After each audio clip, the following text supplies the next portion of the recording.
Olá, pessoal, tudo tranquilo com vocês? Eu espero que vocês estejam conseguindo acompanhar, né, nossas aulas. Já foi dado o assunto introdutório sobre a disciplina, né, de clínica médica. Nós também já iniciamos os conteúdos, né, relacionados com o sistema digestório. Nós já vimos como é que ele se comporta, nós vimos quais órgãos fazem parte dele, né, os principais. Nós vimos também como é o processo de digestão, nós vimos quais são as afecções, né, quais são os problemas que mais ocorrem dentro desse sistema, assim como nós falamos sobre os principais exames. Como vocês já podem estar aqui, né, acompanhando, nós vamos iniciar agora uma conversa sobre o sistema cardiovascular, né? Nós vamos falar inicialmente sobre a parte das considerações gerais do sistema cardiovascular, qual sua importância, né? Quais são as suas principais funções, quais as partes anatômicas mais importantes, para que depois a gente continue no mesmo processo, está falando um pouquinho sobre as doenças que mais acometem os indivíduos que têm algum problema cardiovascular e também falando sobre as condutas de enfermagem, falando sobre todos os cuidados que devem ser direcionados a esses indivíduos, né, a esses pacientes que necessitam do nosso apoio e do nosso cuidado. E a gente começa, né, falando um pouquinho sobre mais geral sobre o sistema, né, que o sistema cardiovascular ou sistema circulatório é uma vasta rede de tubos de vários tipos e calibres, né, que aí a gente vai ter especificações com relação ao tipo de substância que vai ser transportada dentro desses tubos, a espessura desses tubos, que aí a gente muda a nomenclatura, ela vai variar de acordo com essas especificidades. Todas essas redes, né, de tubos põem comunicação, tem comunicação, né, com toda parte do nosso corpo, porque a principal função do sistema cardiovascular é fazer esse bombeamento do sangue, né, carreados de nutrientes e de gases, né, e todo o nosso sistema, né, todo o nosso corpo, ele vai ter essa necessidade de oxigênio, de nutrientes, todas as nossas células, ou seja, o sistema cardiovascular ele tem essa comunicação geral com todas as partes do nosso corpo, né? E dentro desses tubos circula o sangue, como eu já falei, impulsionado pelas contrações rítmicas do coração, como vocês podem ver aqui no GIF, né? A gente vai ter as contrações do coração, né? Iniciando o impulso nervoso nessa região.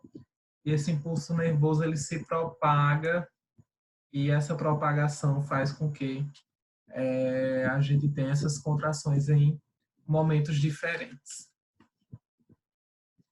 E as funções do sistema cardiovascular, né? Transporte de gases, os pulmões são responsáveis pela obtenção do oxigênio, como vocês já sabem, e pela eliminação do dióxido de carbono, né, o CO2, e eles se comunicam com os tecidos do corpo por meio do sangue, né, comunicam-se com os demais tecidos do corpo por meio do sangue.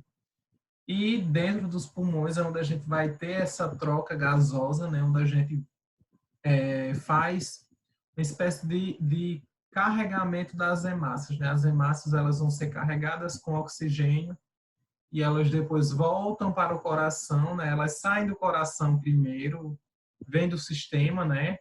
com CO2, com gás carbônico, entra no coração, o coração vai e manda para os pulmões.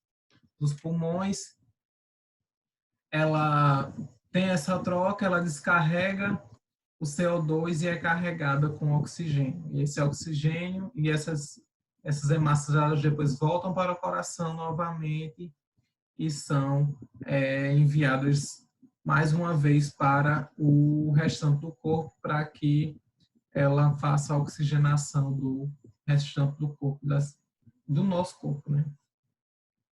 Também transporta nutrientes, né? No tubo digestório, os nutrientes resultantes da digestão passam através de um fino epitélio e alcançam o sangue. Por essa verdadeira autoestrada, os nutrientes são levados aos tecidos do corpo, nos quais se difundem para o líquido intersticial que banha as células. E é justamente também um pouquinho do que a gente conversou, né, na aula passada, onde a gente vai ter o sistema digestório transformando alimentos em nutrientes que são necessários para o nosso corpo e depois ele sai do sistema digestório, entra na nossa corrente sanguínea, a nossa corrente sanguínea é quem vai transportar os nutrientes para as nossas células. Outra função, né, é o transporte de resíduos metabólicos. Quando a gente tem a atividade metabólica das células, são originados resíduos que, se forem acumulados dentro do nosso corpo, podem trazer algumas complicações, por isso que é importante essa eliminação. E é justamente o sangue que é responsável por fazer essa eliminação dessas substâncias. Né?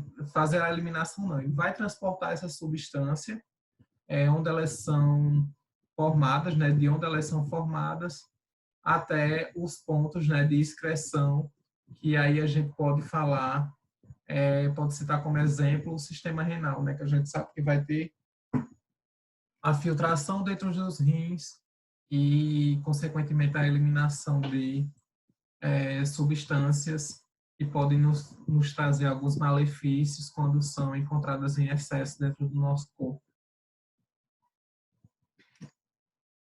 Outra importante função, né, é o transporte de hormônios, né? A gente sabe que os hormônios são secretados por alguns órgãos e ele é distribuído pelo sangue, capaz de modificar o funcionamento de outros órgãos do corpo, né? Aí eu coloquei como exemplo a colecistocina, que ela é produzida no duodeno e durante a passagem do alimento é lançada no sangue, né? E um dos seus efeitos é estimular a contração da vesícula biliar e a liberação de bile no duodeno. Por isso que é tão importante também ter esse transporte, né, dos hormônios pelo nosso corpo. E mais duas funções, né? A distribuição de mecanismos de defesa pelo sangue, onde a gente vai ter a circulação das células brancas, né? A parte branca do nosso sangue, que aí a gente cita os anticorpos, as células fagocitárias, que vão combater alguns processos infecciosos, vão combater as invasões que a gente pode ter dentro do nosso organismo, e esses componentes eles são responsáveis por realizar essa defesa. E outra também função muito importante, né, é que no sangue tem a circulação das plaquetas, que é justamente essas plaquetas que têm essa função de fazer a coagulação sanguínea, né, para evitar que, caso a gente tenha algum acidente, a gente não venha a ter nenhum quadro hemorrágico e, consequentemente, fazer com que a gente coloque nossa vida em risco, né? Além o sangue contém ainda esses fatores de coagulação capazes de fazer esses bloqueios, como eu falei, e por isso que é tão importante, é uma função tão complexa e tão necessária que ela esteja funcionando de forma homeostática, né, dentro da nossa homeostase, sem nenhuma complicação, para que a gente consiga ter uma boa evolução dentro do nosso corpo. E eu trago para vocês, né, alguns componentes também do sistema cardiovascular para a gente estar discutindo um pouquinho sobre eles.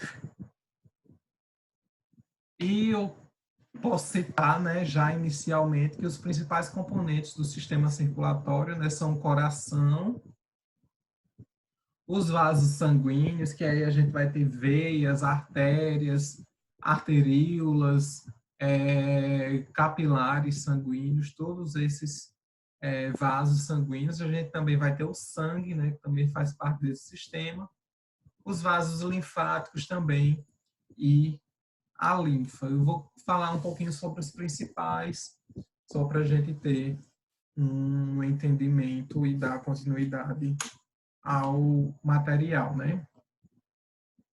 E eu vou começar falando sobre o principal, né, que é o coração. O coração é um órgão oco, né, como vocês sabem, que se localiza no meio do nosso peito, sob o osso externo, né, que é esse osso que fica aqui, central ao nosso corpo. Vocês já devem ter visto um pouco mais sobre ele nas aulas de anatomia. E esse coração ele fica ligeiramente deslocado à esquerda, né? A gente sabe que o coração ele fica mais voltado para o lado esquerdo do nosso corpo. E com relação ao tamanho, né, e ao peso, o coração ele pesa em média 400 gramas, entre 300 e 400 gramas, e ele tem geralmente o tamanho de um punho fechado, né? A gente tem um punho fechado, principalmente uma pessoa adulta, e ele se aproxima um pouco desse tamanho, né? E o coração humano, né, como o dos demais mamíferos que a gente pode citar, apresenta 4 cavidades, né? Nosso coração, eu vou apresentar um pouquinho mais na frente algumas outras imagens. Nosso coração ele vai ter 4 cavidades, né? 2 superiores, denominadas de átrios, e 2 inferiores, né? Eu vou pegar a caneta aqui para estar mostrando. Imagina que a gente divide ela aqui em 4, não sei se vocês vão conseguir ver muito bem, onde a gente vai ter 2 superiores, né? Uma aqui e a outra do lado de cá, que são chamadas de átrios, e a gente vai ter 2 inferiores, uma do lado de cá e outra do lado de cá, que a gente chama de ventrículos. O átrio direito, né? Ele se comunica com o ventrículo direito através da válvula tricúspide, e o átrio esquerdo ele vai se comunicar com o ventrículo esquerdo através da válvula bicúspide, ou seja, a gente tem meio que uma barreira, né, entre os dois, separando os dois, justamente para que ocorra bem direitinho esse processo de transporte para ir para locais adequados, né? Do nosso corpo, transporte do sangue, onde o sangue ele vai para locais adequados. Em um dos lados ele sai do sistema, né, do nosso corpo, entra no coração e vai para os pulmões, que aí é aquele sangue que está com déficit de oxigênio já, e do outro lado chega dos pulmões, né, carregado de oxigênio e vai para o nosso sistema para fazer uma redistribuição de oxigênio. Isso ocorre constantemente. E o átrio, a função das válvulas, né, que a gente vê que divide um e outro, essas válvulas cardíacas é justamente garantir que o sangue ele siga em uma direção única, né, sempre dos átrios para os ventrículos. E esses ventrículos são câmaras ejetoras, né, ou verdadeiras bombas, e é justamente esse movimento que a gente vai ter, né, de sístole e diástole, que vão ocorrer, que é o que fazem com que esse sangue pegue pressão e circule dentro do corpo, né? A diferença de uma função entre os átrios e ventrículos é revelada nas paredes musculares, né, ventriculares, que são muito mais volumosas. Quando os ventrículos contraem, o sangue é propelido do coração para a circulação, né, como a gente tinha falado.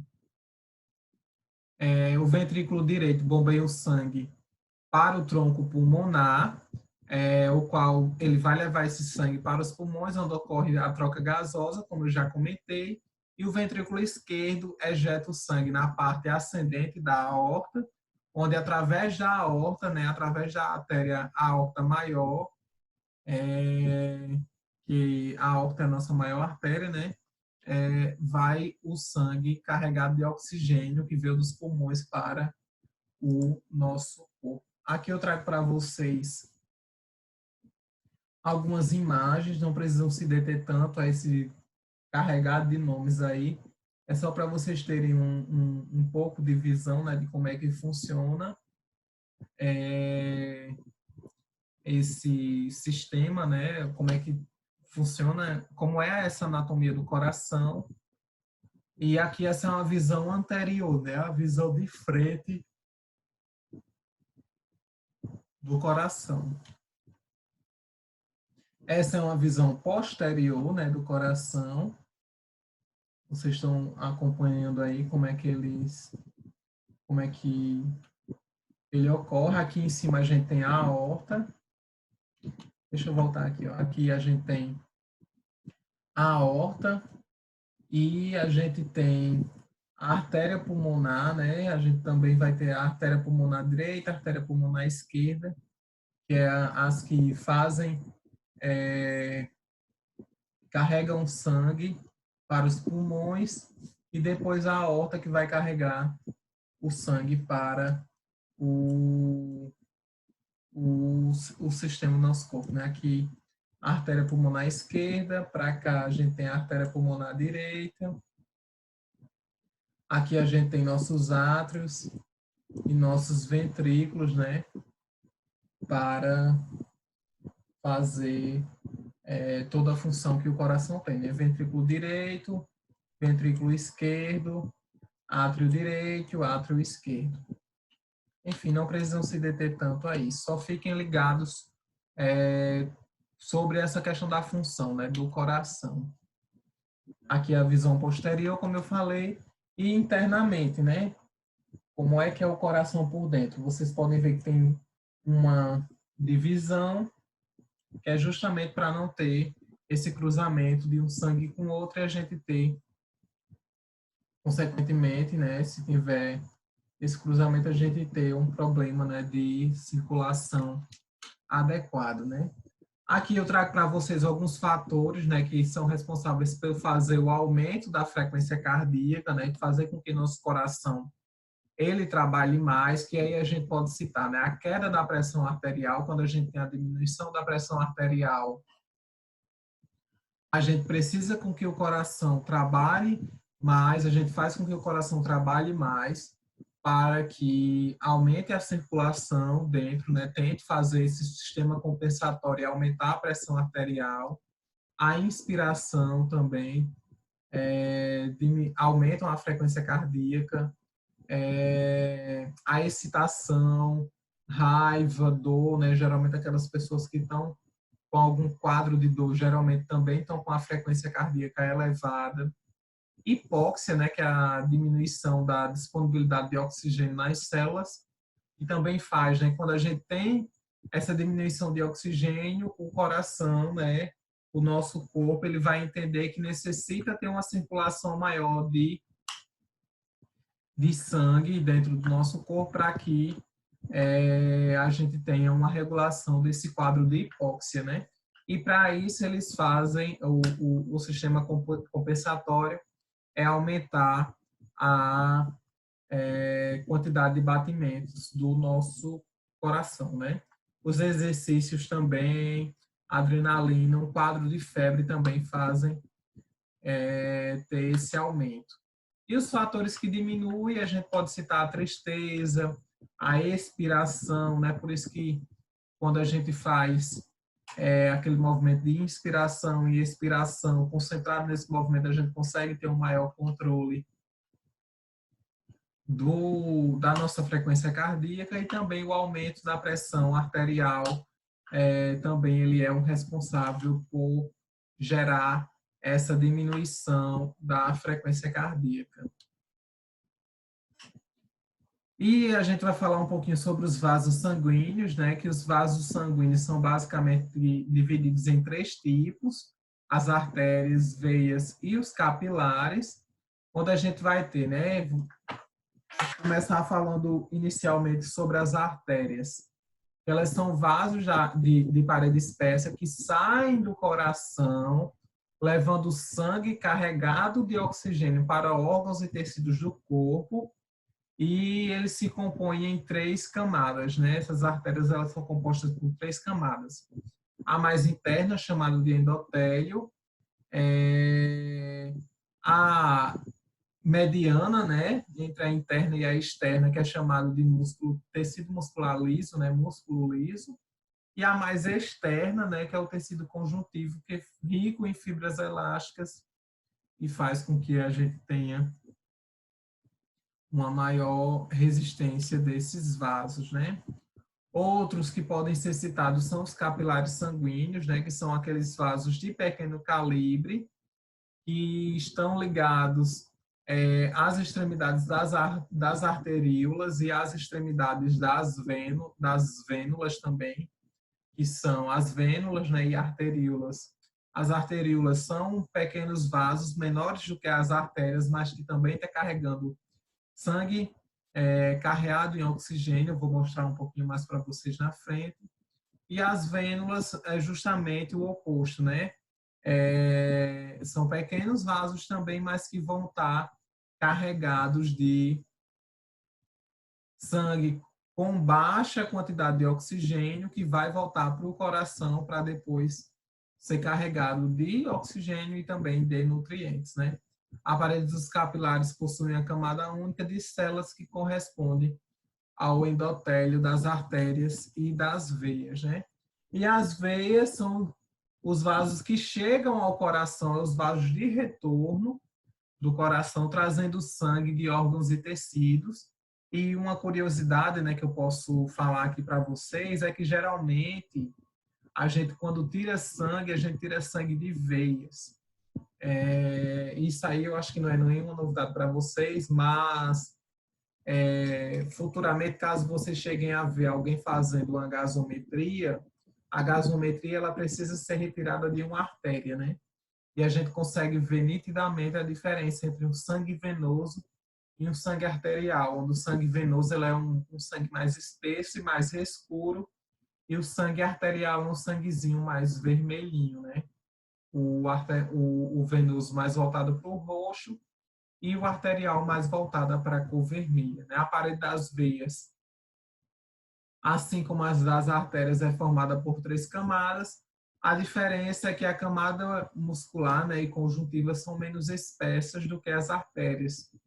E, além disso, diferentemente das artérias, as veias de maior calibre apresentam vênulas em seu interior, né, que impedem o refluxo do sangue e garantem sua circulação em um único sentido, né, não permitindo com que a gente tenha o retorno, né? Apresentam válvulas, desculpa, não é vênulas, não, são válvulas.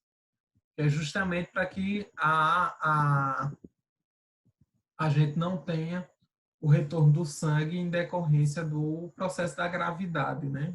E essas válvulas, elas justamente barram essa descida do sangue. Vamos supor que você estava em pé, se a gente não tivesse essas válvulas, ao invés de o seu sangue subir para o coração, a gente teria o sangue estacionado em um único lugar. E com essas válvulas, elas barram esse esse retorno sanguíneo e faz com que ele vá se propagando e ficando preso em outra válvula e ficando preso em outra válvula e assim sucessivamente.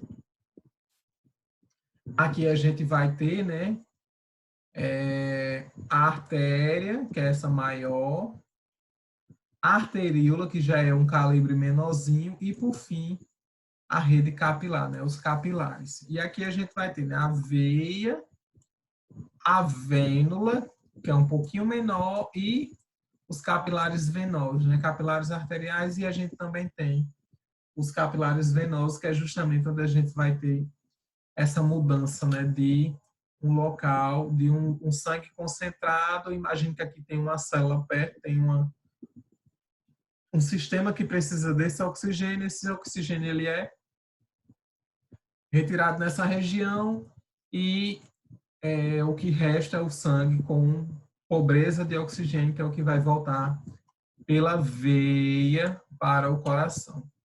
Aqui a gente tem também, né, as veias, né, a definiçãozinha das veias que levam ao coração sangue vindo do corpo, e as paredes são um pouquinho mais finas, né, como vocês podem ver, do que as artérias, né, que as artérias é que levam o sangue do coração para o resto do corpo, como eu já falei, e os capilares levam sangue aos tecidos, né, que fornecem oxigênio às células. Aí a gente tem, né, as circulações, né, pulmonar e circulação sistêmica, né, que é a circulação sanguínea humana. Ela pode ser dividida entre esses dois circuitos. Um leva o sangue aos pulmões para fazer a oxigenação e o outro leva o sangue para as células do nosso corpo, né? Ou seja, a circulação pulmonar leva o sangue para os pulmões e a circulação sistêmica leva o sangue para os sistemas do nosso corpo, para as nossas células. Aqui, né, a gente vai ter o trajetozinho, né? Coração, através do ventrículo direito para os pulmões e depois dos pulmões, né, coração, através do ventrículo direito para os pulmões e depois dos pulmões para o coração, né, pelo átrio esquerdo. E esse é denominado circulação pulmonar. E a gente tem a circulação sistêmica, que é onde sai, né, do coração através do ventrículo esquerdo, né, desceu do átrio esquerdo para o ventrículo esquerdo, sai do ventrículo esquerdo para os sistemas corporais, né, e depois volta para o coração através do átrio direito, né? E essa é denominada circulação sistêmica ou grande circulação. E a gente termina essa parte mais de considerações gerais por aqui. E a partir da próxima aula a gente vai começar a falar um pouquinho sobre os problemas cardiovasculares, né? Sobre os problemas que acometem as pessoas com problemas cardíacos, com alterações cardíacas. Até mais e até o nosso próximo vídeo.